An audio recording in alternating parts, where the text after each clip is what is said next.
Bonjour à toutes et à tous, j'espère que vous allez bien, je suis ravi de vous retrouver aujourd'hui. Je vous propose un quiz qu'on a baptisé « Reconnaissez-vous ce tableau ?»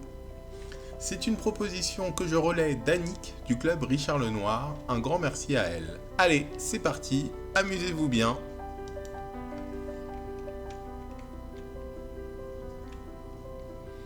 Alors, il y aura 10 questions.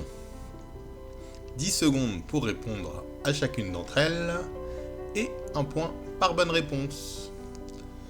Donnez le nom du peintre parmi les 3 propositions à venir de ce tableau.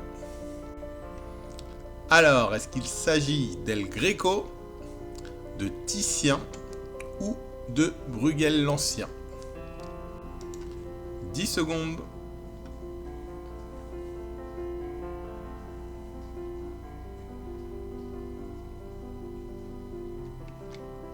Et la bonne réponse est Bruegel l'Ancien. La Tour de Babel est le titre de plusieurs tableaux de Peter Bruegel l'Ancien, peint d'après l'épisode biblique de la Tour de Babel. Le plus célèbre est surnommé la Grande Tour de Babel. Elle a été peinte en 1563 et elle est actuellement conservée au musée de Vienne.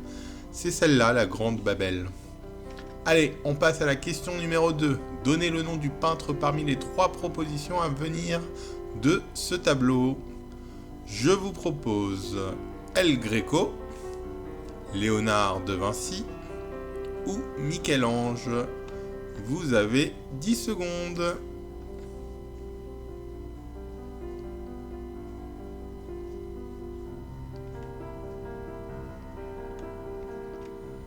Et bien sûr, la bonne réponse est Léonard de Vinci.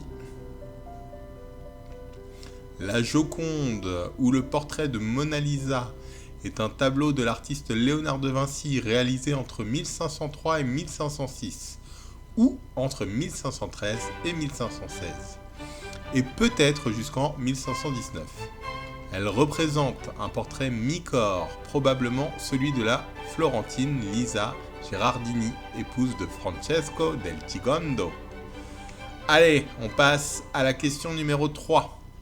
Donnez le nom du peintre parmi les 3 propositions à venir de ce tableau.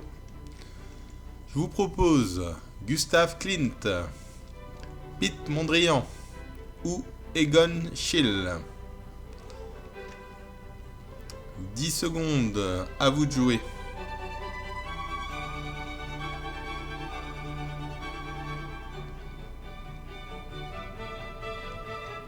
Et la bonne réponse est Gustav Klimt. Judith et Holoferne est une peinture de l'artiste autrichien Gustav Klimt, réalisée en 1901. Je ne sais pas si vous avez remarqué, mais la tête d'Holoferne est à peine perceptible dans l'angle inférieur droit de la toile. Judith vient de tuer Holoferne et pourtant son visage, ses yeux mi-clos, expriment le plaisir et la volupté. Je vous laisse apprécier. Et on passe à la question numéro 4. Donnez le nom du peintre parmi les 3 propositions à venir. Edgar Degas, Georges-Pierre Seurat ou Édouard Manet. 10 secondes, c'est parti.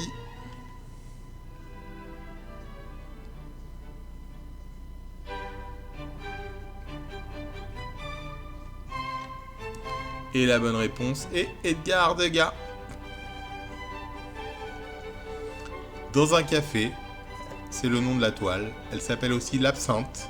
C'est une célèbre peinture d'Edgar Degas composée entre 1875 et 1876 à Paris et qui est conservée au musée d'Orsay.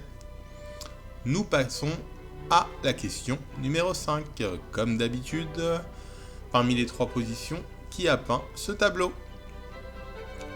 Le Caravage, le Titien ou Botticelli. Vous avez 10 secondes.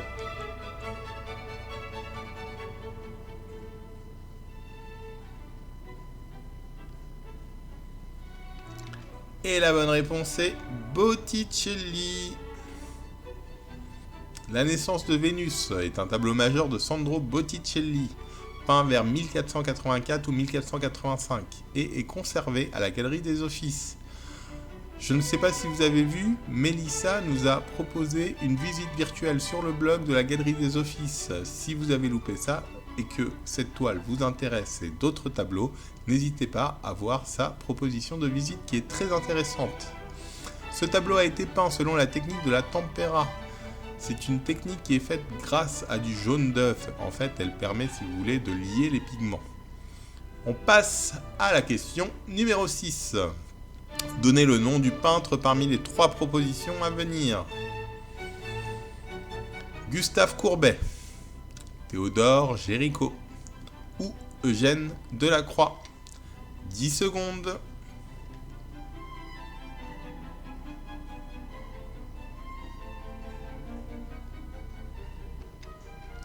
Et la bonne réponse est Eugène Delacroix. La liberté guidant le peuple est une huile sur toile d'Eugène Delacroix, réalisée en 1830, inspirée de la Révolution des Trois Glorieuses. Nous passons tout de suite à la question numéro 7. Toujours la même, donnez le nom du peintre parmi les 3 propositions à venir. André Derain, Paul Gauguin et Raoul Dufy. 10 secondes.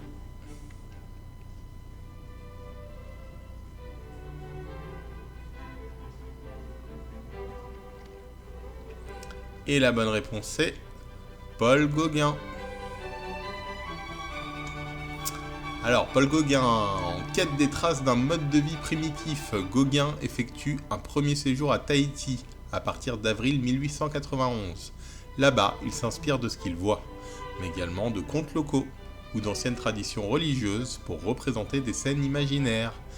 Area est représentatif de ses œuvres où rêve et réalité se côtoient. Nous passons à la question numéro 8. Donnez le nom du peintre parmi les 3 propositions à venir. Pierre-Auguste Renoir, Jean-François Millet et Henri de Toulouse-Lautrec. 10 secondes.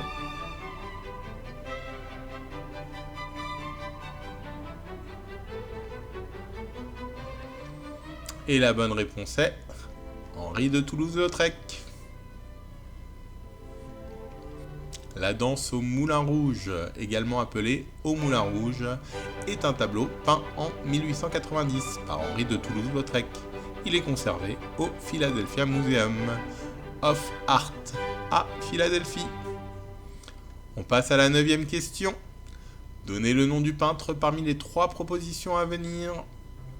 Henri Rousseau,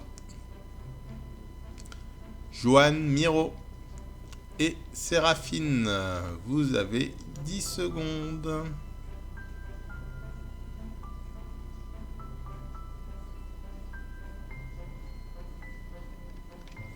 La bonne réponse, Henri Rousseau.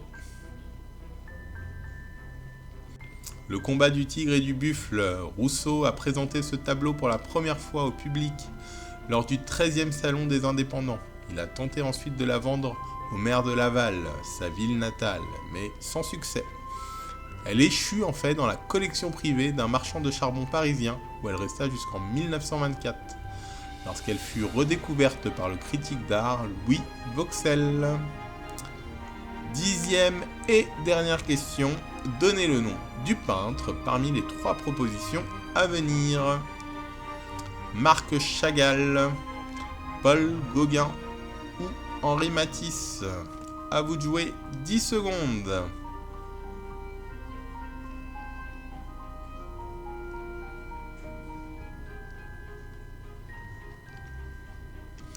Et la bonne réponse est Henri Matisse. La tristesse du roi est l'un des tableaux exécutés par Henri Matisse. Il fait partie de la collection du Centre Pompidou.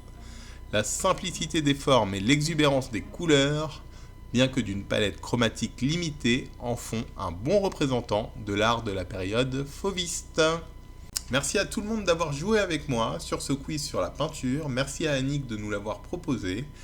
Moi, j'ai appris beaucoup de choses en vous le présentant. J'espère que vous avez appris tout autant, vous vous êtes amusé, en tout cas ça c'est le principal. Je vous dis à très bientôt, comme d'habitude, vous pouvez nous faire toutes vos remarques à csvp-club-senior avec un s, @paris.fr. Très bonne journée, à très bientôt!